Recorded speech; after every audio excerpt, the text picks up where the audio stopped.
উদাহরণ নেবেন, এই যে স্পেনের নাম শুনেছেন? স্পেনের নাম হয়তো সবাই শুনেননি, কিন্তু মেসির নাম তো সবাই শুনেছেন নাকি?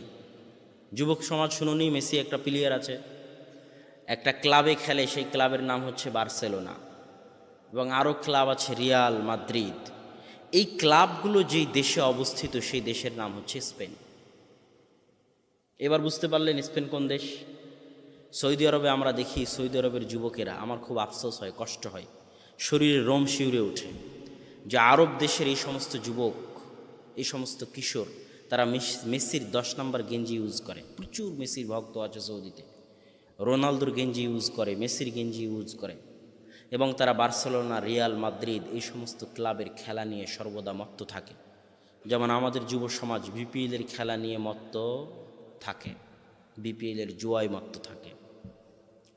তবে আফসোস হই, কোন জায়গায় কষ্ট পাই, যেই সমস্ত যুবক জানে না, আশ্চর্যের বিষয়, এই সমস্ত যুবক জানে না যেই সমস্ত ক্লাবের, যেই সমস্ত প্লেয়ারের খেলা নিয়ে তারা আনন্দ করতেছে, সময় নষ্ট করতেছে, ওই সমস্ত ক্লাব, ওই সমস্ত প্লেয়াররা যেখানে খেলে, সেই মাটি, সেই সরজমিনের মালিক একদিন মুসলমানেরা ছিল। শুধু তাই নয়, অনেক বড় বড় ইমাম এই জমিন থেকে এসেছে। তাফসিরে কুরতুবির নাম শুনেছেন? তাফসিরে কুরতুবির লেখক ইমাম কুরতুবি স্পেনের ইমাম। কুরতুবাকে ইংরেজিতে বলা হয় কর্ডোভা। ইংরেজিতে যেটা কর্ডোভা, সেটি আরবিতে কুরতুবা। ওই কর্ডোভা শহরের ইমাম হচ্ছেন তাফসিরে কুরতুবির লেখক ইমাম কুরতুবি, স্পেনের ইমাম। হাফিজুল মাগরিব ইবনু আব্দুল বার 463 হিজরিতে মারা গেছেন। তাকে বলা হতো মাগরিব বা স্পেনের হাফেজ, বিখ্যাত ইমাম। মুয়াত্তা মালিকের দুইটা ব্যাখ্যা গ্রন্থ তিনি লিখেছেন। মুয়াত্তা মালিক, ইমাম মালিকের লেখা হাদিস গ্রন্থ, যার দুইটা ব্যাখ্যা গ্রন্থ হাফেজ ইবনু আব্দুল বার লিখেছেন। তার বাড়ি হচ্ছে স্পেনে। ইবনু হাজাম আন্দালুসি, বিখ্যাত ইমাম, তার শত শত বড় বই আছে, আল মুহাল্লা, যেই বই ছাড়া উলামায়ে কেরাম ফতোয়া দিতে পারে না, সেই বইয়ের লেখক ইবনু হাজাম আন্দালুসি হচ্ছেন স্পেনের ইমাম। আব্দুল হক আল ইশবিলি, বিখ্যাত মুহাদ্দিস, তার বহু বই আছে আহকামের উপর লিখিত, যেই বইগুলোর পরবর্তীতে ইমামেরা ব্যাখ্যা করেছে। তিনি হচ্ছেন স্পেনের ইমাম। এইভাবে যদি স্পেনের ইমামদের নাম বলতে থাকি তো শেষ করা যাবে না, কিন্তু মুসলমানেরা তাদের ইতিহাস জানে না। তো ওই স্পেন মুসলমানেরা হারিয়ে ফেলেছে। যে বাইতুল মাকদেস ফিলিস্তিন, সে বাইতুল মাকদেস এখন পর্যন্ত মুসলমানেরা 2 বার হারিয়েছে। যেই বাইতুল মাকদেস ওমর রাদিয়াল্লাহু তাআলা আনহু পায়ে হেঁটে এসে বিজয় করেছিলেন, বিজয় লাভ করেছিলেন। তার গোলাম ছিল উটের পিঠে, তিনি ছিলেন পায়ে হাঁটা অবস্থায়। এত বিশাল খলিফা যে বাইতুল মাকদেস বিজয় করেছেন, সেই বাইতুল মাকদেস মুসলমানেরা কয়বার হারিয়েছে? 2 বার হারিয়েছে। একবার সালাহুদ্দিন আইয়ুবির মাধ্যমে আল্লাহ উদ্ধার করিয়ে দিয়েছেন, আর একবার এখনও মাকবুজ, এখনও ইহুদি জায়নবাদী জায়নিস্টদের হাতে আছে। আমার বলার উদ্দেশ্য কি ছিল? আমার বলার উদ্দেশ্য হচ্ছে, যেই কোরআন রাসূল সাল্লাল্লাহু আলাইহি ওয়াসাল্লামের যুগে ছিল, যেই কোরআন সাহাবা ইকরামের যুগে ছিল, যে হাদিস আল্লাহ রাসূলের যুগে ছিল, যে হাদিস সাহাবা ইকরামের যুগে ছিল, সেই কোরআন, সেই হাদিস কি এখন নাই? সেই হাদিস, সেই কোরআন এখনও আছে, কিন্তু দাওয়াতের সেই স্রোত, দাওয়াতের সেই গতি, দাওয়াতের সেই স্পিড, ইসলামের সেই গতি এখন কেন নাই? প্রশ্নটা মনে হয় আমি বুঝাতে পারিনি। আমি আবার আপনাদের সামনে প্রশ্ন রাখি, যদি বুঝাতে না পারি আমার সাথে কথা বলবেন। জনগণ তো আপনারা আছেন, কথা বলতে তো কোনো সমস্যা নেই, না সমস্যা আছে? বুঝতে না পারলে বলবেন বুঝতে পারিনি। ইসলামের যে গতি রাসূল সাল্লাল্লাহু আলাইহি ওয়াসাল্লামের যুগে ছিল, খোলাফায়ে রাশিদিনের যুগে ছিল, সেই কোরআন, সেই হাদিস এখনও থাকার পরেও সেই গতি কেন নাই? প্রশ্ন কি ঠিক না বেঠিক? ঠিক। এই প্রশ্নের উত্তর আমাকে এবং আপনাকে খুঁজতে হবে। এই প্রশ্নের উত্তর খুঁজতে গিয়ে আজকের আলোচনার বিষয় আমরা নির্ধারণ করেছি যে দাওয়াতি পথে মানুষ কেন দাওয়াত গ্রহণ করে না, সত্য কেন জানতে পারে না, জানতে পারলেও কেন গ্রহণ করতে চায় না, এর কারণ কি হতে পারে? প্রথম কারণ হচ্ছে, দাওয়াতি পদ্ধতিতে আমাদের ভুল আছে। স্বয়ং রাসূল সাল্লাল্লাহু আলাইহি ওয়াসাল্লাম যে পদ্ধতিতে দাওয়াতি কাজ করেছেন, আমাদের যুবকেরা সেই পদ্ধতিতে দাওয়াতি কাজ করে না। আমরা আলেম ওলামারা সেই পদ্ধতিতে দাওয়াতি কাজ করি না। তার মধ্যে 1 নম্বর ত্রুটি, একটি হাদিস আমি আপনাদের সামনে পেশ করি। সহিহ বুখারীর একদম প্রথম অধ্যায়ে হাদিস পাবেন। রাসূল সাল্লাল্লাহু আলাইহি ওয়াসাল্লাম যখন গারে হিরায় জিবরাইল আলাইহিস সালাতু ওয়াস সালাম যখন তার কাছে এসে পবিত্র কোরআনের ওহী নিয়ে আসলেন, ইকরা ইকরা ইকরা, পড়ো মুহাম্মদ, পড়ো মুহাম্মদ, পড়ো মুহাম্মদ বলে যখন তাকে সজোরে চেপে ধরলেন এবং ইকরা বিসমি রব্বিকাল্লাযী খালাক এই 5টি আয়াত যখন তাকে দিয়ে গেলেন, তখন রাসূল সাল্লাল্লাহু আলাইহি ওয়াসাল্লাম এই নতুন অভিজ্ঞতায় ভীত সন্ত্রস্ত হয়ে তাড়াতাড়ি বাসায় ফিরে এসে খাদিজা রাদিয়াল্লাহু তাআলা আনহাকে বলতেছেন, জাম্মিলুনি জাম্মিলুনি জাম্মিলুনি, খাদিজা চাদর দাও, চাদর দাও, চাদর দাও। লাকাদ খাশিতু আলা নাফসি, আমি ভয় পাচ্ছি যে আমি মারা যাব, আমি আমার জীবন নিয়ে আশঙ্কায় আছি, আমাকে চাদর দাও। এটা হচ্ছে রাসূল সাল্লাল্লাহু আলাইহি ওয়াসাল্লামের বাক্য। খাদিজা রাদিয়াল্লাহু তাআলা আনহা আল্লাহ রাসূলের এই কথা শুনে রাসূল সাল্লাল্লাহু আলাইহি ওয়াসাল্লামকে বললেন, কাল্লা ওয়াল্লাহি, কখনো নহে, আল্লাহ সুবহানাহু তাআলার কসম, কাল্লা ওয়াল্লাহি, কখনো নহে, আল্লাহ সুবহানাহু তাআলার কসম করে আমি বলতে পারি, লাই ইউখজিকাল্লাহু আবাদা, আল্লাহ সুবহানাহু তাআলা অবশ্যই কখনোই আল্লাহ সুবহানাহু তাআলা আপনার ক্ষতি করতে পারেন না। আল্লাহ সুবহানাহু তাআলা আপনাকে কখনোই অপমান অপদস্থ করতে পারেন না। কসম করে এত দৃঢ় বিশ্বাসের সাথে একজন মহিলা একজন নবীকে অভয় বাণী দিচ্ছে। এই অভয় বাণীর পিছনে, তার এই দৃঢ় বিশ্বাসের পিছনে কারণ কি থাকতে পারে? সেই কারণগুলো খাদিজা রাদিয়াল্লাহু তাআলা আনহা নিজেই বলতেছেন। সেই কারণগুলো কি? খাদিজা রাদিয়াল্লাহু তাআলা আনহা বলতেছেন, খাদিজা রাদিয়াল্লাহু তাআলা আনহা, আপনি হয়তো ভাববেন যে খাদিজা রাদিয়াল্লাহু তাআলা আনহা এটা বলবেন যে আল্লাহর রাসূল, আপনাকে আল্লাহ কখনোই অপমান করতে পারেন না, কেননা আপনি হেরা গুহায় বসে আল্লাহর ইবাদত করতেন। সারা আরব যখন জাহিলিয়াতের অন্ধকারে ডুবেছিল, মানুষ যখন মদ পানে ব্যস্ত ছিল, তখন আপনি কোনোদিন মদ পান করেননি। সারা আরবে যখন জেনার রমরমা বাণিজ্য চলতেছিল, তখন আপনি কোনোদিন জেনায় লিপ্ত হননি। এই বৈশিষ্ট্যগুলো হয়তো বলবেন খাদিজা রাদিয়াল্লাহু তাআলা আনহা, কিন্তু এগুলোর একটাও তিনি বললেন না। তিনি বললেন না যে আপনি হেরা গুহায় বসে যে আল্লাহর ইবাদত করেছেন, এই জন্য আল্লাহ আপনার ক্ষতি করবেন না, এ কথা তিনি বললেন না। তিনি কি বললেন? ইন্নাকা লা তাসিলুর রাহিম, হে আল্লাহর রাসূল, আল্লাহ আপনার ক্ষতি করবেন না, কেননা আপনি আত্মীয়তার সম্পর্ক রক্ষা করে চলেন। 2 নম্বর, ওয়া তাহমিলুল কাল, আপনি যে নিজের বোঝা উঠাতে পারে না, অচল হয়ে গেছে, বেকার হয়ে আছে, সেই অচল বেকার ব্যক্তির বোঝা আপনি বহন করেন, দায়িত্ব আপনি গ্রহণ করেন। ওয়া তুকসিবুল মাদুম, যার কিছুই নাই তাকে আপনি সাহায্য সহযোগিতা করেন। ওয়া তাকরিদ দাইফ, মেহমান আসলে মেহমানকে আপনি সম্মান করেন। ওয়া তুঈনু আলা নাওয়াইবিল হক, পৃথিবীর মানুষ যে কোনো বিপদে পড়ুক না কেন, সেই বিপদে আপদে পড়ে আপনার কাছে সাহায্য চাইলে আপনি সেই বিপদে পড়া ব্যক্তির জন্য সাহায্য করার জন্য এগিয়ে যান। সম্মানিত উপস্থিতি,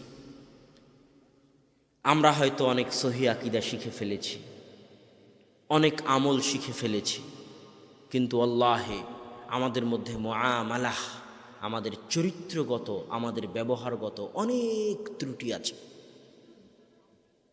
আমরা যদি আমাদের সেই ব্যবহারগত ত্রুটির সংশোধন না করি, তাহলে আমাদের দাওয়াতে কখনো গ্রহণ হবে না, মানুষ গ্রহণ করবে না আমাদের দাওয়াত, যেভাবে রাসূল সাল্লাল্লাহু আলাইহি ওয়াসাল্লামের দাওয়াত মানুষ গ্রহণ করেছে। আশ্চর্য হবেন, পৃথিবীর সবচেয়ে বড় কাফেরের মধ্যে যাদেরকে গণ্য করা হয়, যার লাশকে আল্লাহ নিদর্শন স্বরূপ পৃথিবীতে রেখে দিয়েছেন, তার নাম কি? ফেরাউন। সেই ফেরাউনের নিকটে আল্লাহ সুবহানাহু ওয়া তাআলা মূসাকে পাঠাচ্ছেন। পৃথিবীর এত বড় কাফেরের নিকটে আল্লাহ সুবহানাহু ওয়া তাআলা মূসাকে পাঠাচ্ছেন, আর কি বলছেন? ইযহাব আনতা ওয়া আখুকা, মূসা তুমি এবং তোমার ভাই যাও ফেরাউনের নিকটে, মূসা তুমি এবং তোমার ভাই যাও ফেরাউনের নিকটে, বিআয়াতি, আমার আয়াত নিয়ে, আমার কথা নিয়ে, আমার নিদর্শন নিয়ে, ওয়ালা তানিয়া ফি যিকরি, শুনে রাখো মূসা, কখনোই আমাকে স্মরণ করতে ভুলবে না। আল্লাহ সুবহানাহু ওয়া তাআলাকে স্মরণ করা মহান ইবাদত। আমরা আল্লাহ সুবহানাহু ওয়া তাআলাকে স্মরণ করার গুরুত্ব বুঝি না। আপনাকে সৃষ্টি করা হয়েছে সকাল থেকে সন্ধ্যা পর্যন্ত, মরা থেকে জন্ম থেকে মৃত্যু পর্যন্ত আল্লাহ সুবহানাহু ওয়া তাআলাকে স্মরণ করার জন্য। ওমা খালাকতুল জিন্না ওয়াল ইনসা ইল্লা লিয়াবুদুন, মানুষ এবং জিনকে আমি কেন সৃষ্টি করেছি? আল্লাহ সুবহানাহু ওয়া তাআলার ইবাদত করার জন্য। আল্লাহ সুবহানাহু ওয়া তাআলা জানেন যে মানুষ সকাল থেকে সন্ধ্যা পর্যন্ত আল্লাহকে স্মরণ করতে পারবে না, মানুষ জন্ম থেকে মৃত্যু পর্যন্ত আল্লাহকে স্মরণ করতে পারবে না। এটা আল্লাহ সুবহানাহু ওয়া তাআলা জানেন। এই জন্য আল্লাহ সুবহানাহু ওয়া তাআলা বলছেন, হে মানুষ, সকাল থেকে সন্ধ্যা পর্যন্ত যদি আমাকে স্মরণ করতে না পারো, জন্ম থেকে মৃত্যু পর্যন্ত যদি আমাকে স্মরণ করতে না পারো, তাহলে কমসে কম অন্তত পক্ষে দিনে রাতে 24 ঘন্টায় 5 বার আমাকে স্মরণ করিও। ওয়া আকিমিস সালাতা লিযিকরি, আমাকে স্মরণ করার জন্য সালাত আদায় করো। 5 ওয়াক্ত সালাতের মাধ্যমে কমসে কম দিনে রাতে 5 বার আমাকে স্মরণ করিও। আল্লাহ সুবহানাহু ওয়া তাআলাকে স্মরণ করা মহান ইবাদত। ইউনুস আলাইহিস সালাতু ওয়াস সালাম যখন মাছের পেটে ছিলেন, তখন তিনি বলেছিলেন, লা ইলাহা ইল্লা আনতা সুবহানাকা ইন্নী কুনতু মিনাজ জালিমিন। আর আল্লাহ সুবহানাহু ওয়া তাআলা বলতেছেন, যদি ইউনুস মাছের পেটে এই তাসবিহ পাঠ না করত, লালাবিথা ফীহি ইলা ইয়াউমি ইউবআসুন, তাহলে আমি ইউনুসকে কিয়ামত পর্যন্ত মাছের পেটে রেখে দিতাম। এটা আল্লাহকে স্মরণ করার গুরুত্ব।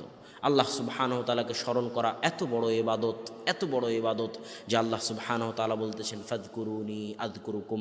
দুনিয়ার মানুষ, তুমি এত নিঃস্ব, এত ছোট্ট, এত নগণ্য সৃষ্টি জীব হওয়ার পরেও, আর আমি আল্লাহ সুবহানাহু ওয়া তাআলা এই মহাবিশ্বের মহাপরাক্রমশালী সত্তা হওয়ার পরেও তুমি পৃথিবীর যেখান থেকেই, আটলান্টিক মহাসাগরের অতল গহ্বর থেকে হোক, আফ্রিকার জঙ্গল থেকে হোক, আর সাহারা মরুভূমির মধ্যে থেকে হোক, পৃথিবীর যেখান থেকেই তুমি আমাকে ডাকো না কেন, ডাকা মাত্রই আমি মহাপরাক্রমশালী আল্লাহ তোমার ডাকে সাড়া দিব।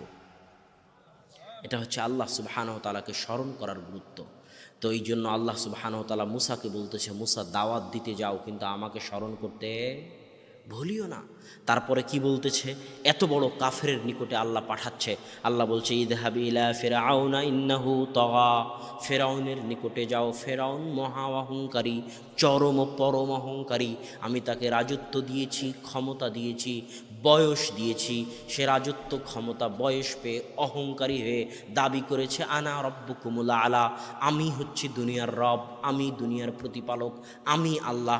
এত চরম অহংকারী, এত পরম অহংকারী, এত মহা কাফেরের নিকটে আল্লাহ দাওয়াত নিয়ে পাঠাচ্ছেন। আর আল্লাহ নিজে কোরআনে বলে দিচ্ছেন, সূরা তোহার 41 নম্বর আয়াতে, কি ফাকুল লাহু কওলান লাইয়িনা, এত মহা অহংকারী চরম ও পরম কাফের ফেরাউনের সাথে তুমি নরম ভাষায় কথা বলিও। আমি মনে হয় বুঝাতে পারি, কথা কি বুঝতে পারছেন? আপনার আশেপাশের যাদেরকে মনে করতেছেন দাওয়াতি কাজ করা দরকার, মনে করতেছেন ভ্রান্ত আকিদার, মনে করতেছেন বাতিল আকিদার, মনে করতেছেন আমল আখলাক ঠিক নাই, সে কি ফেরাউনের চাইতে বড় কাফের? উত্তর দেন, সে কি ফেরাউনের চাইতে বড় কাফের? তাহলে ফেরাউনের সাথে যদি ভালো ব্যবহার করা লাগে, তার সাথে কি লাগবে না? অবশ্যই লাগবে। সম্মানিত উপস্থিতি, এই ভালো ব্যবহার, চারিত্রিক উন্নয়ন যদি না থাকে, তাহলে এই যে ফেসবুক, ইউটিউবের মাধ্যমে দুই একটা বক্তব্য হয়তো শুনেছেন, এই দুই একটা বক্তব্য দিয়ে বিচ্ছিন্নভাবে মানুষ হেদায়েত হতে পারে, কিন্তু সামাজিক বিপ্লব কোনো দিন আসবে না। দাওয়াতি মাঠে সামাজিক বিপ্লব কোনো দিন আসবে না। যে সামাজিক বিপ্লব আল্লাহ রাসূলের যুগে ছিল, যে সামাজিক বিপ্লব সাহাবায়ে কেরামের যুগে ছিল, যে সামাজিক বিপ্লব তাবেঈনের যুগে ছিল, সেটা কুশ্চিনকালেও আসবে না। ওটার জন্য লাগবে ব্যক্তিত্ব, ওটার জন্য লাগবে উন্নত চরিত্র। ব্যক্তিত্ব কাকে বলে? আপনি যখন চলবেন, আপনাকে দেখে 10টা মানুষ প্রভাবিত হবে, এর নাম ব্যক্তিত্ব। আর আপনার মধ্যে এতটুকুও ব্যক্তিত্ব নাই, সমাজের মানুষ তো প্রভাবিত হওয়া দূরের কথা, আপনার পরিবারের সদস্যরা পর্যন্ত আপনার দ্বারা প্রভাবিত নয়। আপনি মনে করেছেন সকাল থেকে সন্ধ্যা পর্যন্ত 100 বার স্ত্রীকে ভালোবাসি বললে, যুবক মনে করেছে বিয়ে করবে আর স্ত্রীকে 100 বার আই লাভ ইউ বললে সংসার টিকবে। জি না, ব্যক্তিত্ব ছাড়া সংসার আপনি কন্ট্রোল করতে পারবেন না। যদি ব্যক্তিত্ব দেখতে চান, তাহলে আমি আপনাকে 1টা মিনিট ব্যক্তিত্ব দেখাই। আয়েশা রাদিয়াল্লাহু তাআলা আনহা বলছেন, কুন্না রাজা'না মিনাল গাজওয়াহ, আমরা একটা যুদ্ধ থেকে ফিরছিলাম মদিনাতে। সাকাতাত লি কিলাদাতুন, আমার গলার হার ছিল, গলার হার হারিয়ে গেল। এমন জায়গায় এমন সময় আমার গলার হার হারিয়ে গেল যেই জায়গায় পানিও পাওয়া যায় না, আর সালাতেরও সময় হয়ে গেছে, পানিও পাওয়া যায় না, সালাতেরও সময় হয়ে গেছে, হারও হারিয়ে গেছে, জনসমাজ মহাবিপদে। এই কথা যখন আমার আব্বা আবু বকর রাদিয়াল্লাহু তাআলা আনহুর কানে গেল, তখন আবু বকর রাদিয়াল্লাহু তাআলা আনহু আমার তাঁবুতে আসলেন, আমার কাছে আসলেন। এমতো অবস্থায় রাসূল সাল্লাল্লাহু আলাইহি ওয়াসাল্লাম তার মাথা আমার উরু রানের উপর দিয়ে শুয়ে আছেন। এমতো অবস্থায় আল্লাহর রাসূল আমার স্বামী মুহাম্মদ সাল্লাল্লাহু আলাইহি ওয়াসাল্লাম তার মাথা আমার উরু রানের উপর দিয়ে শুয়ে আছেন। ফালাকাজানি লাকজাতান শাদীদা, আমার পিতা আবু বকর রাদিয়াল্লাহু তাআলা আনহু আমাকে এত জোরে মারলেন, আমাকে এত জোরে মারলেন, আমাকে এত জোরে মারলেন, যদি আল্লাহর রাসূল আমার উরু রানের উপর মাথা না দিয়ে শুয়ে থাকতেন তাহলে আমি আয়েশা ছিটকে দূরে চলে যেতাম, এত জোরে আমার পিতা আমাকে মারলেন। সম্মানিত উপস্থিতি, এখানে আবু বকর রাদিয়াল্লাহু তাআলা আনহু হচ্ছেন আল্লাহর রাসূলের পরে, নবীদের পরে পৃথিবীর বুকে সর্বশ্রেষ্ঠ মানুষ, রাসূল সাল্লাল্লাহু আলাইহি ওয়াসাল্লাম। এখানে আয়েশা রাদিয়াল্লাহু তাআলা আনহা হচ্ছেন পৃথিবীর সর্বশ্রেষ্ঠ চারজন নারী, মারিয়াম, আয়েশা, খাদিজা, আসিয়া। এই চারজন সর্বশ্রেষ্ঠ নারীর একজন হচ্ছেন আয়েশা রাদিয়াল্লাহু তাআলা আনহা, মুহাদ্দিসা, ফাকিহা, মুফাসসিরা। সাহাবা একরাম যখন কোনো মাসালা বুঝতে পারতেন না, তখন আয়েশা রাদিয়াল্লাহু তাআলা আনহার নিকট থেকে বুঝে নিতেন। এত বড় জ্ঞানী, এত বড় বিদুষী রাসূল সাল্লাল্লাহু আলাইহি ওয়াসাল্লামের স্ত্রী আবু বকর রাদিয়াল্লাহু তাআলা আনহুর বিবাহিত মেয়ে। আরও উপস্থিত কে আছেন? মুহাম্মদ সাল্লাল্লাহু আলাইহি ওয়াসাল্লাম, যিনি পৃথিবীর সর্বশ্রেষ্ঠ নবী, নবীদের মধ্যে সর্বশ্রেষ্ঠ নবী। সর্বশ্রেষ্ঠ মানুষে, সর্বশ্রেষ্ঠ নবীর সামনে সর্বশ্রেষ্ঠ নারীদের একজনকে মারতেছেন, পিতায় মারতেছেন, মেয়েকে মারতেছেন, বিবাহিতা মেয়েকে মারতেছেন, শ্বশুরে মারতেছেন, জামাইয়ের সামনে মারতেছেন। সে জামাই যেমন তেমন জামাই নয়, পৃথিবীর সর্বশ্রেষ্ঠ নবীদের একজনের সামনে মারতেছেন। সর্বশ্রেষ্ঠ মানুষে মারতেছেন, সর্বশ্রেষ্ঠ নারীকে মারতেছেন, বিবাহিতা নারীকে মারতেছেন, জামাইয়ের সামনে মারতেছেন। এর নাম ব্যক্তিত্ব। এত মহান ব্যক্তিত্বের অধিকারী ছিলেন আবু বকর রাদিয়াল্লাহু তাআলা আনহু। ব্যক্তিত্ব মানে হচ্ছে আপনি চললে আপনাকে দেখে ৫-১০টা মানুষ প্রভাবিত হবে, দেখে শিখবে। ছেলে পিতাকে দেখে শিখবে, আমি যেন আমার পিতার মতো হতে পারি, পিতার মতো চলতে পারি। স্ত্রী স্বামীকে দেখে শিখবে, স্বামী স্ত্রীকে দেখে শিখবে। এর নাম ব্যক্তিত্ব। এই ব্যক্তিত্ব ছাড়া সংসার চলবে না, সমাজও চলবে না। তো সাহাবায়ে কেরামের যুগে কেন ইসলাম এত দ্রুত ছড়ত? তাদের ব্যক্তিত্ব ছিল, তাদের ব্যক্তিত্ব দিয়ে মানুষ প্রভাবিত হয়েছে। তাদের চাল চরিত্র ব্যবহার এত উন্নত মানের ছিল। আর আজকে আমাদের চাল চরিত্র কেমন? বক্তব্যের মঞ্চে উঠলে মানুষকে গালি না দিলে আমাদের বক্তব্য হয় না। উমুক চোর, তুমুক বেয়াদত, তুমুক বেদাতি, তুমুক মুশরিক, তুমুক ডাইরেক্ট ইবলিশ শয়তান, ডাহা শয়তান, ডাহা মিথ্যাবাদী। এই যে কথার ধরন, বক্তব্যের ধরন, দাওয়াতের ধরন, এবং আমরা যারা আছি তাদেরও দাওয়াতের ধরন এক। এই দাওয়াত দিয়ে দুই একটা মানুষ হেদায়েত হতে পারে, কিন্তু দাওয়াতি মাঠে বিপ্লব আনা সম্ভব নয়। দাওয়াত কিভাবে দিতে হবে? আপনি যাকে দাওয়াত দিতে চাচ্ছেন তার জন্য আপনার অন্তরে ব্যথা থাকতে হবে। ব্যথা যে আদম আলাইহিস সালাতু ওয়াস সালামের একজন সন্তান। আরে হিন্দু হলেও তো আদমের সন্তান নাকি? আদম আলাইহিস সালাতু ওয়াস সালামের একজন সন্তান এ আমল করে জাহান্নামে যাবে। আমার একজন ভাই এ আমল করে জাহান্নামে যাবে। আমার তো উচিত জান প্রাণ দিয়ে তাকে জাহান্নামের আগুন থেকে বাঁচানোর চেষ্টা করা। আপনার ছেলে যদি আপনার চোখের সামনে ছাদ থেকে লাফ দিতে চায়, আপনি দিতে দিবেন? দিবেন না। আপনাকে যদি বলি আপনার ছেলে অ্যাক্সিডেন্ট করে মেডিকেলে আছে, আপনি সব কিছু ছেড়ে দিয়ে, অনুষ্ঠান ছেড়ে দিয়ে আপনার ছেলেকে দেখার জন্য চলে যাবেন।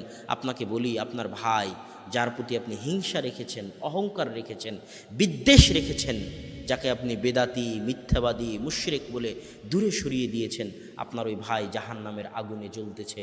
তাকে জাহান্নামের আগুন থেকে বাঁচানোর দরদ আপনার অন্তরে থাকতে হবে। এই দরদ যখন আসবে, এই চারিত্রিক উন্নতি যখন আসবে, তখন দাওয়াতি মাঠে সাহাবীদের যুগের মতো বিপ্লব সৃষ্টি হবে। রাসূল সাল্লাল্লাহু আলাইহি ওয়াসাল্লামের যুগে একজন যুবক যা আরাবিয়্যুন ওয়া বালা ফিল মসজিদ, একজন আরবি বধূ মসজিদে এসে পেশাব করে দিয়েছে। ফাসাহা বিহিন নাস, মানুষ রিরি করে উঠেছে, চিৎকার করে উঠেছে, ধরো ধরো, মারো মারো। রাসূল সাল্লাল্লাহু আলাইহি ওয়াসাল্লাম বলেছেন, উতরুকুহু, ছাড়ো, ফাইন্নাকুম বুইসতুম মুয়াসসিরিনা, তোমরা দুনিয়ার মানুষের জন্য সহজ হয়ে প্রেরিত হয়েছো, কঠিন ও খারাপ ব্যবহারের জন্য প্রেরিত হওনি, সহজ হয়ে প্রেরিত হয়েছে। রাসূল সাল্লাল্লাহু আলাইহি ওয়াসাল্লামের এই উন্নত চরিত্রের কারণেই, এই উন্নত ব্যবহারের কারণেই তার দ্বারা সাহাবীরা প্রভাবিত হয়েছে। সাহাবীদের উন্নতি চরিত্রের কারণেই আশেপাশের যারা ছিল তারা তাদের দ্বারা প্রভাবিত হয়েছে। এই জন্য আল্লাহ সুবহানাহু ওয়া তাআলা বলছেন, হে আল্লাহর রাসূল, ওয়ালাউ কুনতা ফাদ্দান গালিযাল কলবি, আপনি যদি কর্কশ ব্যবহারের মানুষ হতেন, খারাপ কথার মানুষ হতেন, লান ফাদ্দু মিন হাওলিক, তাহলে দুনিয়ার মানুষ আপনার থেকে দূরে চলে যেত। বরং এটা আল্লাহর দয়া, আল্লাহর রহমত, ফাবিমা রাহমাতিম মিনাল্লাহ, আল্লাহর দয়ায়, আল্লাহর রহমতে আল্লাহ আপনাকে নরম ব্যবহারের করে দিয়েছেন। আপনার এই নরম ব্যবহারের কারণে মানুষ আপনার দ্বারা প্রভাবিত হয়, মানুষ আপনার থেকে দিন শিখে। সম্মানিত উপস্থিতি, এতক্ষণ আলোচনার মূল অংশ ছিল যে আমাদের দাওয়াতি মাঠে বিপ্লব না আসার অন্যতম কারণ হচ্ছে আমাদের দাওয়াত প্রদানের পদ্ধতি কি নয়, সঠিক নয়। রাসূল সাল্লাল্লাহু আলাইহি ওয়াসাল্লামের যে 5টা গুণ খাদিজা বললেন, ওই 5টা গুণই মানব সেবা সংক্রান্ত, মানব সেবার সাথে সম্পৃক্ত। আমরা সেটা থেকে দূরে চলে গেছি, এই জন্যই দাওয়াতি মাঠে বিপ্লব নাই। আপনারা ডাক্তার জাকির নায়েকের বহু ভিডিও দেখেননি? দেখেছেন? তার ভিডিওতে বহু মানুষ ইসলাম গ্রহণ করে না। ইসলাম গ্রহণ করার পর তাদের কি হয়? তাদের জিম্মেদারি, তাদের দায়িত্ব, তাদের ব্যবস্থাপনা, তাদের হেফাজতের দায়িত্ব কেউ গ্রহণ করে? কেউ গ্রহণ করে না। কিন্তু রাসূল সাল্লাল্লাহু আলাইহি ওয়াসাল্লামের যুগে কেন মানুষ ইসলাম গ্রহণ করবে না? রাসূল সাল্লাল্লাহু আলাইহি ওয়াসাল্লামের যুগে ওয়ালাউল ইসলাম, ইসলাম গ্রহণ করার মাধ্যমে একটা সম্পর্ক স্থাপিত হতো। কেউ যদি কারো হাতে ইসলাম গ্রহণ করে, তাহলে যার হাতে ইসলাম গ্রহণ করবে তার সার্বিক দায়িত্ব, যে তার হাতে ইসলাম গ্রহণ করতেছে তার হেফাজতের, তার খাওয়ার, তার পড়ার, তার বিবাহের, তার বাড়ি, তার ঘরের, এভরিথিংয়ের দায়িত্ব সে পালন করবে যার হাতে সে ইসলাম গ্রহণ করবে। এই ব্যবস্থা কার যুগে ছিল? রাসূল সাল্লাল্লাহু আলাইহি ওয়াসাল্লামের যুগে ছিল। সে ব্যবস্থা এখন নাই। হাজারো হিন্দু আছে ভারতে যারা এই নিরাপত্তার অভাবে ইসলাম গ্রহণ করতে পারে না। এই জন্য দাওয়াতি মাঠে বিপ্লব নাই। শুধু ইউটিউব, ফেসবুকের বিচ্ছিন্ন দাওয়াত দিয়ে দাওয়াতি মাঠে বিপ্লব সম্ভব নয়। যতক্ষণ না আমরা আমাদের চরিত্রকে উন্নত করব, আমাদের ব্যক্তিত্বকে উন্নত করব, আমাদের ব্যবহারকে উন্নত করব, যার দ্বারা আমরা আমাদের আশেপাশের মানুষকে প্রভাবিত করতে পারবো। 2 নাম্বার পয়েন্ট, 2 নাম্বার কারণ হচ্ছে দাওয়াতকে অনুষ্ঠানের মধ্যে সীমাবদ্ধ করে দেওয়া। তার মানে আপনি পৃথিবীর যে কোনো ধর্মকে যদি ধ্বংস করতে চান, তো সেটাকে অনুষ্ঠানের মধ্যে সীমাবদ্ধ করে দিন।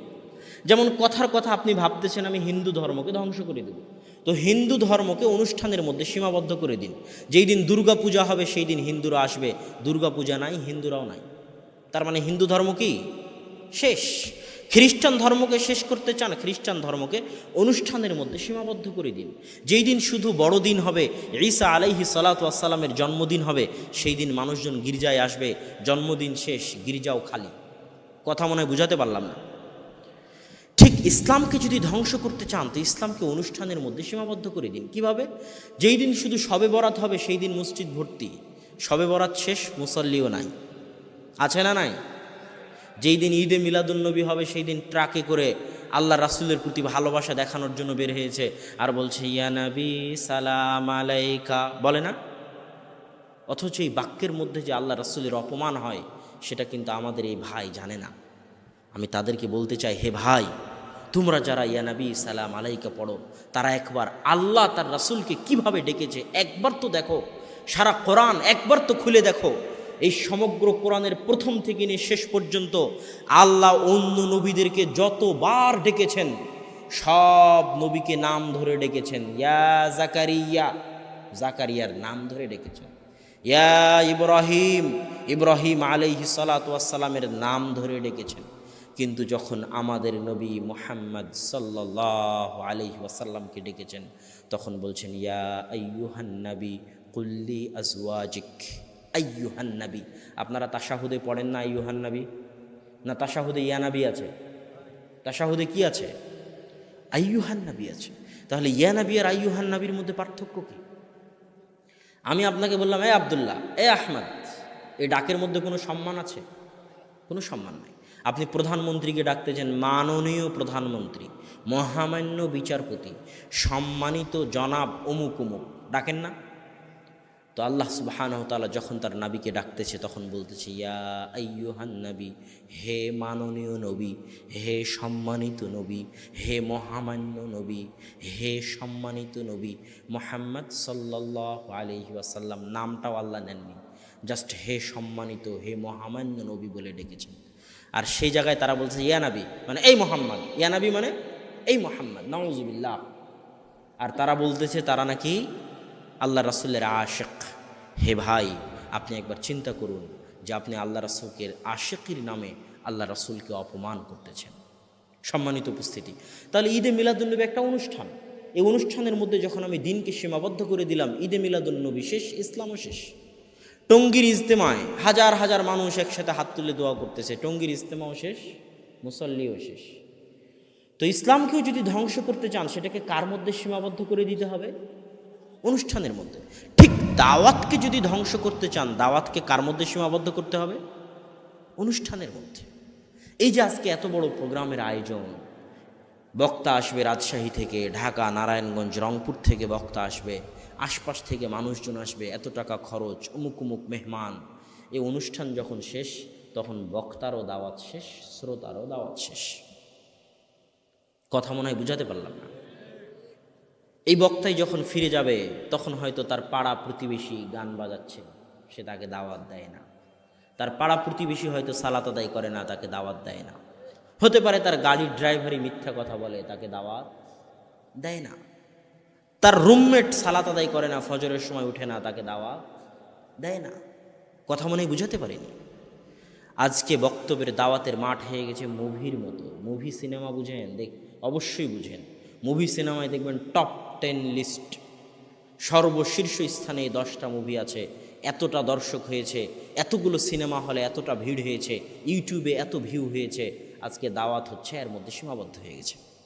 কোন বক্তার বক্তব্যে কত লাখ দর্শক উপস্থিত হলো, কার ইউটিউবের ভিউ কত হলো, কার ফেসবুকের ভিউ কত হলো, এই ফেসবুকের লাইভ আর এই ক্যামেরার ভিডিও আর ইউটিউবের ভিডিও আর উপস্থিত জনগণ কার বক্তব্যে কত উপস্থিতি হলো, এই আনুষ্ঠানিকতার মধ্যে মুভির মতো দাওয়াত কি হয়ে গেছে?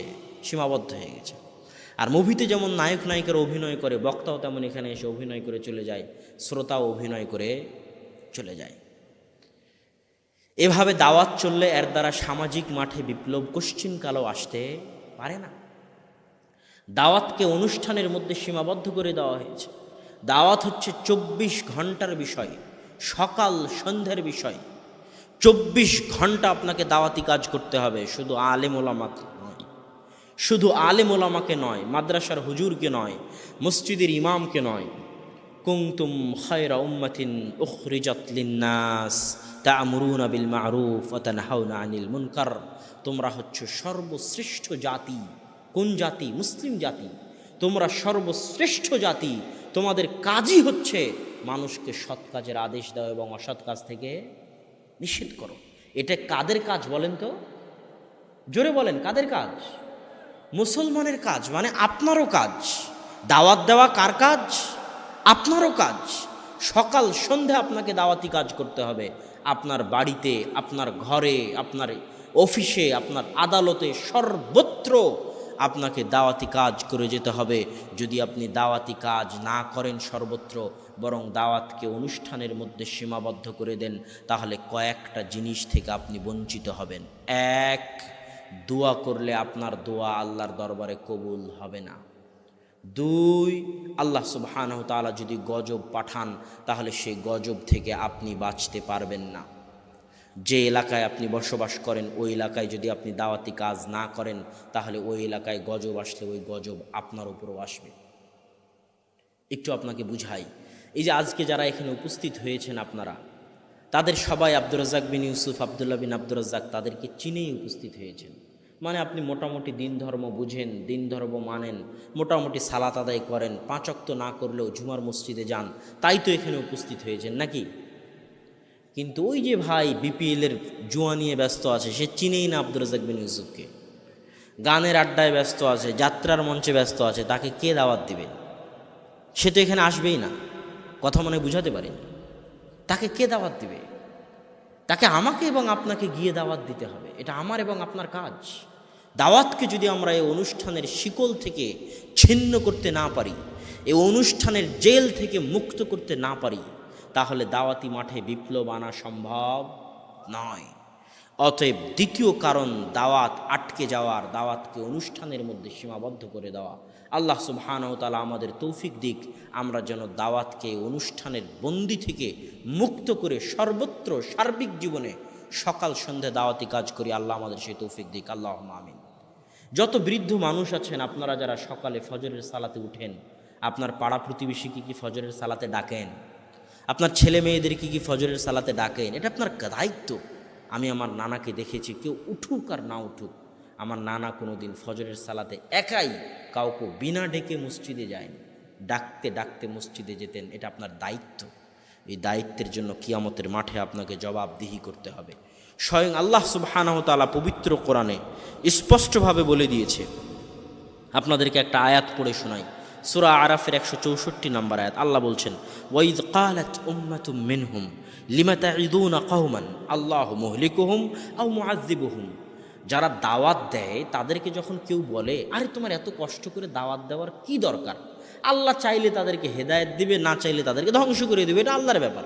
তুমি এত কষ্ট করে কেন তাদেরকে দাওয়াত দিতে যাচ্ছ? তখন উত্তরে আল্লাহ সুবহানাহু ওয়া তাআলা বলতেছেন, ক্বালু, তারা বলে, মা'যিরাতান ইলা রাব্বিকুম, আল্লাহর সামনে ওজর পেশ করার জন্য। কিসের জন্য? আল্লাহর সামনে ওজর পেশ করার জন্য। কি ওজর? আল্লাহ আপনাকে জিজ্ঞেস করবে যে আপনার পড়োশী সালাত আদায় করেনি, আপনি কি তাকে দাওয়াত দিয়েছিলেন? তখন আপনি ওজর পেশ করতে পারবেন, হ্যাঁ আল্লাহ দাওয়াত দিয়েছিলাম, কিন্তু তিনি দাওয়াত গ্রহণ করেনি। এই আপনার নিজে বাঁচার জন্য হলেও আপনাকে দাওয়াতি কাজ করতে হবে। উপস্থিত যত মুসল্লি আছেন, যত দিনী ভাই আছে, যত যুবক আছে, নিজে বাঁচার জন্য হলেও, আল্লাহর দরবারে নিজের জিম্মেদারি স্পষ্ট করার জন্য হলেও আপনাকে 24 ঘন্টা দাওয়াতি কাজ করতে হবে। দাওয়াতকে অনুষ্ঠানের মধ্যে সীমাবদ্ধ করা যাবে না। দাওয়াত বন্ধ হয়ে যাওয়ার তৃতীয় কারণ, দাওয়াত বন্ধ হয়ে যাওয়ার তৃতীয় কারণ হচ্ছে দলীয় এবং সাংগঠনিক গোড়ামি। কিসের গোড়ামি? দলীয় ও সাংগঠনিক গোড়ামি। এটা আপনাকে বুঝাতে একটু সময় লাগবে, যদিও আলোচনা অনেক গভীর রাতে শুরু করেছি। আপনার ধৈর্য হারিয়ে যাবে, আপনি শুনতে চাইবেন না, চলে যেতে চাইবেন, এটাই ঠিক। তবুও আলোচনা শেষ করারই আমার ইচ্ছা আছে। আল্লাহ সুবহানাহু ওয়া তাআলা সেই তৌফিক দান করুক, আল্লাহুম্মা আমিন।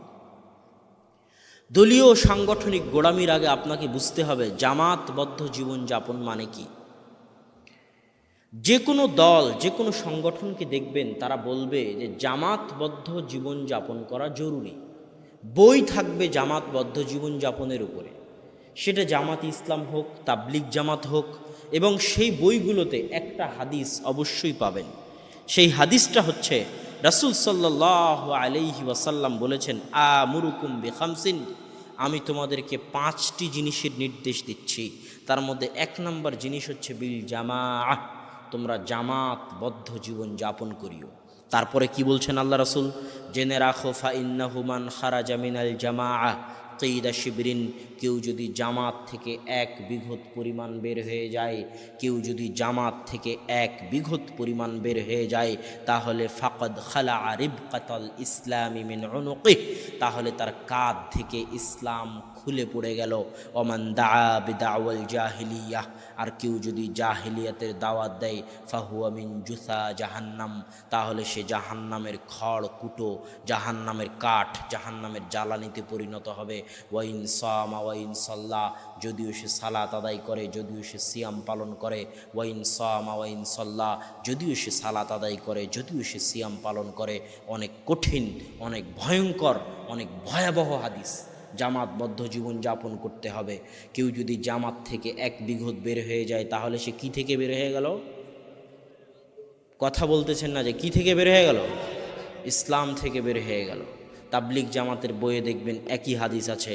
যারা আগে ইজতেমা শেষ করলো তারা হচ্ছে সাদ কান্ধলবির বিরোধী গ্রুপ, আর যারা পরে ইজতেমা করবে তারা সাদ কান্ধলবি গ্রুপ। ওই সাদ কান্ধলবি গ্রুপের বইয়ে দেখবেন এই হাদিস আছে যে জামাতবদ্ধ থাকতে হবে। সাদ কান্ধলবি হচ্ছেন আমির, তার অনুগত্য করে থাকতে হবে দলিল এ হাদিস। এখন আজ আমি তাবলিগ জামাত করি, কালকে তাবলিগ জামাত থেকে বের হয়ে গেলাম, তাহলে কি আমি ইসলাম থেকে বের হয়ে গেলাম? আর একটা হাদিস শুনেন, রাসূল সাল্লাল্লাহু আলাইহি ওয়াসাল্লাম বলতেছেন, লা ইয়াহিল্লু দামু মরিইন মুসলিমিন ইল্লা সালাসা, মুসলমানের রক্ত হারাম, মুসলমানের ধন সম্পদ হারাম, মুসলমানের মান সম্মান হারাম। মুসলমানের রক্ত হারাম মানে আপনি মুসলমানকে মারতে পাবেন না, আপনি মুসলমানকে হত্যা করতে পাবেন না। মুসলমানের ধন সম্পদ হারাম মানে আপনি মুসলমানের টাকা পয়সা চুরি করতে পারবেন না, ডাকাতি করতে পারবেন না। মুসলমানের মান সম্মান হারাম মানে আপনি মুসলমানের গীবত করে তহমত অপবাদ দিয়ে তার মানহানি করতে পারবেন না। কেমন হারাম? রাসূল সাল্লাল্লাহু আলাইহি ওয়াসাল্লাম বলছেন, আইয়ু শাহরিন হাদা, এটা কোন মাস? তো দিলহাজ। আইয়ু বালাদিন হাদা, কোন শহর? তো বলে এটা মক্কা শহর। তো বলে জেনে রাখো হে সাহাবিরা, আলা দিমাউকুম ওয়া আমওয়ালুকুম ওয়া আরাদুকুম, তোমাদের রক্ত, তোমাদের ধন সম্পদ, তোমাদের মান সম্মান এমনই হারাম যেমন এই মক্কা শহর হারাম, যেমন এই দিলহাজ মাস হারাম, তথা কাবা ঘরের যেমন দাম একজন মুসলমানের রক্ত, ধন সম্পদ ও ইজ্জতের তেমন দাম। শুধু তাই নয়, যদি আপনি কাবা ঘর ভেঙে ফেলেন, আপনি নিজে কল্পনা করেন যে আপনি কাবা ঘর ভেঙে দিচ্ছেন, যদি আপনি কাবা ঘর ভেঙে ফেলেন, তাহলে আপনার দৃষ্টিতে কাবা ঘর ভেঙে ফেলার গুনাহ যত বড় হবে, আল্লাহ সুবহানাহু ওয়া তাআলার দৃষ্টিতে একজন মুসলমানকে হত্যা করার গুনাহ তার চেয়ে বড়। স্বয়ং রাসূল সাল্লাল্লাহু আলাইহি ওয়াসাল্লাম স্পষ্ট বলে দিয়েছেন, লা হাদামুল কাবাহ আহওয়ানু ইনদাল্লাহ, আল্লাহ সুবহানাহু ওয়া তাআলার নিকটে কাবা ঘর ধ্বংস হয়ে যাওয়া মুসলমানের রক্তের চাইতে কম মূল্যের। মুসলমানের রক্তের এত মূল্য, লাউ ইশতারাকু আহলুল আরদি ওয়া আহলুস সামা, আসমান এবং জমিনের সকল অধিবাসী, আসমানে যত ফেরেশতা আছে, জমিনে যত মানুষ আছে, জমিনে যত জিন আছে, সবাই যদি একত্রিত হয়ে একজন মানুষকে হত্যা করে, গণপিটুনি নাম শুনেছেন? গণপিটুনিতে আপনি মনে করেন সবাই যখন মারতে চায় আমিও একটা থাপ্পড় দিয়ে দিলাম, আমার কি আর গুনাহ হবে? মনে করেন না? কথা বলেন না কেন? অবশ্যই মনে করে মানুষ।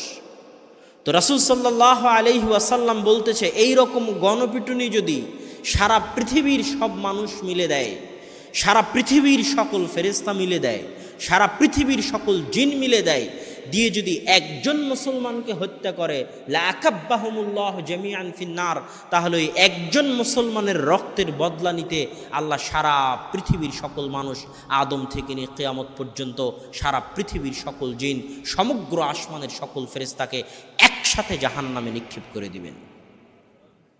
এটা হচ্ছে একজন মুসলমানের রক্তের মূল্য। এখন দেখেন আল্লাহ রাসূল কি বলতেছে। আল্লাহ রাসূল বলতেছে মুসলমানের রক্ত হারাম, তবে 3 শ্রেণীর মুসলমানকে হত্যা করা যাবে। 1, আস-সাইয়্যিবুজ জানি, যে বিবাহিত অবস্থায় জেনা করেছে তাকে হত্যা করা যাবে। 2, যে আরেকজন মুসলমানকে অন্যায়ভাবে হত্যা করেছে তাকে হত্যা করা যাবে। 3, মুফারিকুল জামাআহ, যে জামাত ছেড়ে দিয়েছে তাকে হত্যা করা যাবে। মানে আমি আজ তাবলিগ জামাত করতাম, জামাত ছেড়ে দিলাম, তো আমাকে হত্যা করা যাবে? আল্লাহ রাসূল তো বলতেছে জামাত ছেড়ে দিলে হত্যা করা যাবে। তাহলে জামাতবদ্ধ জীবনযাপনের অর্থ আমরা সঠিক বুঝিনি। এই জন্য আমি বলি, আসমানের নিচে জমিনের উপরে যত হাদিস আছে মাজলুম, অত্যাচারিত, নির্যাতিত, যেই সমস্ত হাদিসের ওপর দুনিয়ার মানুষ অত্যাচার করেছে, বিকৃত করেছে, সঠিক অর্থ করেনি, সেই সমস্ত হাদিসের মধ্যে একটা হাদিস হচ্ছে জামাতবদ্ধ জীবনযাপনের হাদিস। জামাতবদ্ধ জীবনযাপনের হাদিসকে বিকৃত করা হয়েছে। সম্মানিত উপস্থিতি, আপনাদেরকে আর একটা হাদিস শোনাই, যে হাদিস থেকে এই হাদিসের অর্থ স্পষ্ট হবে। আবু বকর রাদিয়াল্লাহু তাআলা আনহু যখন রাসূল সাল্লাল্লাহু আলাইহি ওয়াসাল্লামের মৃত্যুর পরে ইসলামী খেলাফতের খলিফা হলেন, তখন একদল মানুষ যাকাত দিতে অস্বীকার করল। তখন আবু বকর রাদিয়াল্লাহু তাআলা আনহু বললেন, ওয়াল্লাহি লা উকাতিলান্নাহুম, আল্লাহর কসম করে বলছি যারা যাকাত দিবে না আমি তাদের বিরুদ্ধে যুদ্ধ করব। তখন ওমর রাদিয়াল্লাহু তাআলা আনহু বলছেন, হে আবু বকর রাদিয়াল্লাহু তাআলা আনহু, কাইফা তুকাতিলুনাহুম, যারা যাকাত দিবে না আপনি কিভাবে তাদের বিরুদ্ধে যুদ্ধ করবেন, অথচ তারা আল্লাহকে এক মেনে আল্লাহর রাসূলকে নবী মেনে সাক্ষ্য দিয়েছে, আর যারা আল্লাহকে এক মেনে আল্লাহর রাসূলকে নবী মেনে সাক্ষ্য দিয়েছে তাদের রক্ত হারাম, তারা মুসলমান, তারা যাকাত দিবে না, তাদেরকে আপনি কিভাবে হত্যা করবেন, কিভাবে তাদের বিরুদ্ধে যুদ্ধ করবেন? তখন আবু বকর রাদিয়াল্লাহু তাআলা আনহু বলছেন, শোনো ওমর, ওয়ালাউ মানাউনি কালান ইউদ্দুনাহু ইলা রাসূলিল্লাহ, তারা যদি আল্লাহর রাসূলের যুগে উট গরু ছাগল যাকাত হিসেবে দিতে এসে উট গরু ছাগলের সাথে দড়িও দিয়ে যেত, আর আমার যুগে উট গরু ছাগল দিয়ে যায় কিন্তু দড়ি না দিয়ে যায়, শোনো ওমর, তারা যদি আল্লাহর রাসূলের যুগে খেজুর গম ধান চাল ওসর হিসেবে দিতে এসে খেজুর গম ধান চালের সাথে তার বস্তাও দিয়ে যেত, আর আমি আবু বকর আমার যুগে খেজুর গম ধান চাল দিয়ে যায় কিন্তু তার বস্তা না দিয়ে যায়, তাহলে আমি আবু বকর ওই দড়ির জন্য ওই বস্তার জন্য যুদ্ধ চালিয়ে যাব, মারব না হয় মরব। এত কঠিন কথা আবু বকর রাদিয়াল্লাহু তাআলা আনহু কেমনে বলতেছেন? আপনাদের একটা পরীক্ষা নিই, যারা শ্রোতা আছেন, এই যে ভাই, এই যে আপনি কি করতেছেন? হ্যাঁ, আরামে বসেন। আমি তো অনেক জরুরি কাজ ছেড়ে এসেছি, যাচ্ছেন কেন? বক্তব্য তো অল্প কিছুক্ষণের মধ্যেই শেষ করে দিই। আপনারা যারা শ্রোতা আছেন তাদের একটা পরীক্ষা নিই। আমি যে এতক্ষণ বললাম যে জামাত থেকে যে বেরিয়ে যাবে তাকে হত্যা করতে বলছে আল্লাহ রাসূল, আর এই হাদিসে আবু বকর রাদিয়াল্লাহু তাআলা আনহু যারা যাকাত দিবে না তাদেরকে হত্যা করবে, আর ওমর রাদিয়াল্লাহু তাআলা আনহু বলতেছে যে তারা এখনো মুসলমান আছে, আপনি কেন তাদেরকে হত্যা করবেন? তো ওমর রাদিয়াল্লাহু তাআলা আনহুর এই প্রশ্নের উত্তর কি? আপনাদের কাছে এই প্রশ্নের উত্তর কি? প্রশ্ন মনে হয় বুঝতে পারেননি না, প্রশ্ন স্পষ্ট। আবু বকর রাদিয়াল্লাহু তাআলা আনহু যারা যাকাত দিবে না তাদেরকে কি করবেন? জোরে বলেন, তাদেরকে কি করবেন? সব শ্রোতা কথা বলেন। যারা যাকাত দিবে না তাদেরকে আবু বকর রাদিয়াল্লাহু তাআলা আনহু কি করবেন? হত্যা করবেন। আর ওমর রাদিয়াল্লাহু তাআলা আনহু বলতেছে যে এরা তো কালেমা পড়েছে, এরা তো মুসলমান, এদেরকে আপনি কেমনে হত্যা করবেন? তারপরও আবু বকর রাদিয়াল্লাহু তাআলা আনহু তাদেরকে হত্যা করতে চাচ্ছেন, তাহলে আবু বকর রাদিয়াল্লাহু তাআলা আনহুর উত্তর কি? এই প্রশ্নের উত্তর কি? জি, হ্যাঁ, তারা জামাত থেকে বের হয়ে গেছে। তারা কি থেকে বের হয়ে গেছে? জামাত থেকে বের হয়ে গেছে। জামাত মানে হচ্ছে ইসলামী খেলাফতের খলিফার অধীনস্থ থেকে তার আনুগত্য করার নাম হচ্ছে জামাতবদ্ধ জীবনযাপন করা। আর যারাই ইসলামী খেলাফতের খলিফার অধীনে থেকে তার বৈধ নির্দেশের আনুগত্য করবে না, তার বিরুদ্ধে বিদ্রোহ করবে, তারাই খারিজি। খারিজি মানে যে বের হয়ে যায়। খারিজি নাম শুনেছেন? খারিজি মানে যে বের হয়ে যায়। কি থেকে বের হয়ে যায়? জামাত থেকে বের হয়ে যায়। ইসলামী খেলাফতের খলিফার নির্দেশ না মেনে ইসলামী রাষ্ট্রের মুসলিম রাষ্ট্রনেতার নির্দেশকে উপেক্ষা করে যারা বিদ্রোহ করে তারা খারিজি। সরকার চাইলে তাদেরকে হত্যা করতে পারবে। এরা জামাত থেকে বের হয়ে গেছে, এরা জামাতবদ্ধ জীবনযাপন করে না। এটা হলো জামাতবদ্ধ জীবনযাপনের 1 নাম্বার অর্থ। জামাতবদ্ধ জীবনযাপনের 2 নাম্বার অর্থ, আল্লাহ সুবহানাহু ওয়া তাআলা আবুল আম্বিয়া ইব্রাহিম আলাইহিস সালাতু ওয়াস সালামকে বলতেছেন, ইব্রাহিম আলাইহিস সালাতু ওয়াস সালাম হচ্ছেন নবীদের পিতা। নবীদের পিতা মানে ইব্রাহিম আলাইহিস সালাতু ওয়াস সালামের পর থেকে নিয়ে মুহাম্মদ সাল্লাল্লাহু আলাইহি ওয়াসাল্লাম পর্যন্ত যত নবী এসেছে তারা কার বংশে? ইব্রাহিম আলাইহিস সালাতু ওয়াস সালামের বংশে। আমাদের নবীও কার বংশে? ইব্রাহিম আলাইহিস সালামের কোন ছেলের বংশে? ইসমাঈল আলাইহিস সালাতু ওয়াস সালামের বংশে। তো এত মহান নবী যিনি সকল নবীর পিতা, তাকে আল্লাহ বলতেছে ওয়াতাহির বাইতিয়া লিত-তাইফিন, ইব্রাহিম তুমি আর তোমার ছেলে ইসমাইল মিলে কাবা ঘর ঝাড়ু দাও। মানুষ কাবা ঘরে তাওয়াফ করতে এসে মানুষের পা থেকে যে ময়লা পড়ে যায়, মানুষের নাক থেকে যে ময়লা পড়ে যায়, মানুষের শরীর থেকে যে ময়লা পড়ে যায়, ইব্রাহিম তুমি আর তোমার ছেলে মিলে মানুষের ফেলে যাওয়া সেই ময়লা ঝাড়ু দিবা, মানুষের ফেলে যাওয়া সেই ময়লা পরিষ্কার করবা, কাবা ঘরের মেঝে তুমি মুছবা, কাবা ঘরের মেঝে তুমি ঝাড়ু দিবা। কি বুঝলেন? মসজিদ পরিষ্কার করা কাদের কাজ? নবীদের কাজ। কাদের কাজ? নবীদের কাজ। মারিয়াম আলাইহা সালাতু ওয়াস সালামের নাম শুনেছেন? হ্যাঁ, আল্লাহ যার পবিত্রতার বর্ণনা কোরআনে দিয়েছে, পিতা ছাড়া আল্লাহ যার পেটে সন্তান দিয়েছে, যার কোলে তার সন্তান তার পবিত্রতার সাক্ষী দিয়েছে, যার সন্তানকে আল্লাহ নবী বানিয়েছেন, তার নাম ঈসা আলাইহিস সালাতু ওয়াস সালাম, সেই মারিয়াম আলাইহিস সালাতু ওয়াস সালামের কাজ ছিল বাইতুল মাকদেস ঝাড়ু দেওয়া। আল্লাহু আকবার! কি কাজ ছিল? কথা বলেন, কি কাজ ছিল? বাইতুল মাকদেস ঝাড়ু দেওয়া। এত মহান নারী, পৃথিবীর সর্বশ্রেষ্ঠ নারীদের একজন, তার কাজ ছিল বাইতুল মাকদেস ঝাড়ু দেওয়া। মসজিদ হচ্ছে ইসলামী সমাজের এভরিথিং, সব কিছু। আপনাদের এলাকায় আওয়ামী লীগ বিএনপি আছে না নাই? আওয়ামী লীগ বিএনপি একটা সংগঠন, তাই না? এই সংগঠনের নেতা আছে না নাই? ইসলামও একটা সংগঠন, ইসলাম নামক এই সংগঠনেরও নেতা আছে। ইসলাম নামক সংগঠনের নেতাকে মুহাম্মদ সাল্লাল্লাহু আলাইহি ওয়াসাল্লাম। আওয়ামী লীগ বিএনপি করতে হলে চাঁদা দিতে হয় না, হয় না? কথা বলেন, চাঁদা দেন না, দেন না? চাঁদা দিতে হয় না? যত সংগঠন আছে সব সংগঠনে চাঁদা দিতে হয়। ইসলাম নামক সংগঠনের সদস্য থাকতে হলেও কি দিতে হবে? চাঁদা দিতে হবে। সেটা হচ্ছে বাৎসরিক ফরজ যাকাত। যদি নিসাব পরিমাণ সম্পদের মালিক হয়ে থাকেন, তাহলে ইসলাম নামক এই সংগঠনে আপনাকে চাঁদা ইয়ানত দিতে হবে, সেই যাকাত। যদি না দেন তো এই সংগঠনের সদস্য থাকতে পারবেন না। সব